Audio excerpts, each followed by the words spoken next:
Welcome back to Aseem farm. இன்னைக்கு நம்ம வந்து எதை பற்றி பார்க்க போகிறோம்னா மாடோட மெயின்டெனன்ஸ், அதோட செலவை பற்றி பார்க்க போகிறோம். ரொம்ப நாள் கழிச்சு நம்ம மாடு பக்கத்தில் உட்காந்து எடுக்கிறோம். ஆனால் மாடு நைட் டைமில் வீட்டில் இருக்கிறதே இல்லை. அப்படி இருந்தாலும் எங்களுக்கு டைம் கிடைக்கிறது இல்லை. ஆனால் காலையிலே 6 மணிக்கு கிளம்பி சாப்பாடெலாம் வச்சு பற்றி விட்ருவாங்க.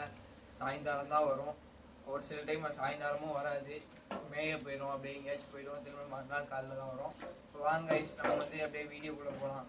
மாடுக்கு வந்து ஃபஸ்ட்டு நீங்கள் என்ன பண்ணணும்னா கரெக்டான டைமுக்கு தீவனம் வைக்கணும். காலையில் நீங்கள் 6 மணிக்கு தீவனம் வைக்கிறீங்கன்னா அது அவங்கள 6 மணிக்கு உங்களை வந்து எதிர்பார்க்கும். அதை பசியில் காக்க வச்சிடக்கூடாதுல. நீங்கள் கரெக்டாக அதனால் 6 மணிக்கு நீங்கள் வந்து கழனி வச்சிடணும். கழனி வச்சு நீங்கள் ஒரு அதை பிடிச்சி முடிச்சுட்டு கொஞ்சம் வக்கையில் போட்டு அது தின்றுச்சுன்னு வைங்களேன். அப்புறம் நீங்கள் பற்றி விட்டுடலாம். சாயந்தரம் வந்தோடனே அதே ரொட்டீனு. நைட்டு வந்து நீங்கள் வந்து என்ன பண்ணணும்னா நீங்கள் கழனி வந்து கம்மியாக வைக்கலாம். நைட்டு இப்போலாம் குளிர் காலம்ல, அதனால் சாப்பாடு நம்ம கொஞ்சம் கம்மியாக தான் வைக்கணும். அடுத்து என்னன்னா மாடு நீங்கள் வந்து காலையிலேயே வந்து குளிக்க ஊற்றுறது பெஸ்ட்டு. ஏன்னா மாடுக்கு வந்து ஒரு நோய் வரும். அந்த வாயில் அந்த நோய் பேர் கரெக்டாக தெரில. வாயில் வந்து புண்ணு வரும், அதுக்கு நுர தள்ளிக்கிட்டே இருக்கும். அதை குளிக்க ஊற்றுனீங்கன்னா நீங்கள் வந்து அந்த நுரையிலேருந்து மாடை தப்பிக்க வைக்கலாம். அதுக்கு தீவனம் வந்து எனக்கு தெரிஞ்சு இப்போ நாங்கள் வச்சுருக்கப்போ வந்து ஒரு வாரத்துக்கு எனக்கு தெரிஞ்சு ஒரு 1000 ரூபா கிட்ட ஆகும் இந்த மாடுங்களுக்கு.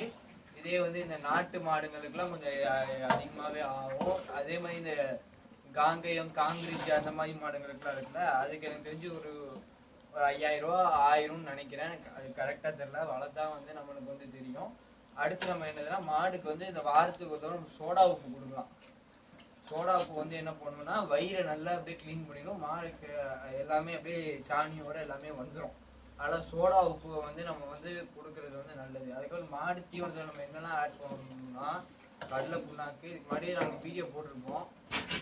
கடலை புண்ணாக்கு, அப்புறம் பருத்தி கொட்டை, அப்புறம் மிக்சர் புண்ணாக்கு, கொஞ்சம் உப்பு ரொம்ப அதிகமாக போட்டுறக்கூடாது, கம்மியாக தான். அதுக்கப்புறம் என்னென்னா சோறு வந்து நம்ம வந்து அதுவும் இது மாதிரி தான் கம்மியாக போடணும். மாடுக்கு வந்து பச்சை அரிசி மட்டும் கொடுத்துடவே கூடாது, ரொம்ப டேஞ்சரானது. மாடை வந்து சாகுற அளவுக்கு கொண்டு வந்துடும். அடுத்து வந்து என்னதுன்னா நம்ம வந்து மாடுக்கிட்ட வந்து நம்ம பாசமாக இருக்கிறது எப்படி செக் பண்ணணும்னா நீங்கள் அதை காலையில் அவுத்து விட்றீங்கன்னு வைங்களேன், அது சாயந்தரம் நமக்கு வந்து நம்மளை தேடி வந்து வரணும். அப்போ தான் நமக்கு தெரியும் அது இந்த வீடு நம்மளுக்கு நம்ம இந்த இடம் பிடிச்சிருக்கா அப்படின்றது வந்து தெரியும். அதுக்கு கம்ஃபர்டபுளாக இருக்கா அப்படின்ட்டு. அப்படி வரலன்னா அது கொஞ்சம் அன்கம்ஃபர்டபுளாக இருக்குன்னு அர்த்தம் காய்ஸ். ஓகே காய்ஸ், இதோட நம்ம வீடியோ முடிச்சிக்கலாம். மறக்காமல் சப்போர்ட் பண்ணி, சப்ஸ்கிரைப் பண்ணி, லைக் பண்ணி, ஷேர் பண்ணி, பக்கத்தில் உள்ள பெல் ஐக்கானை தட்டி விட்ருங்க. கமெண்ட் பண்ணுங்கள். தேங்க்யூ.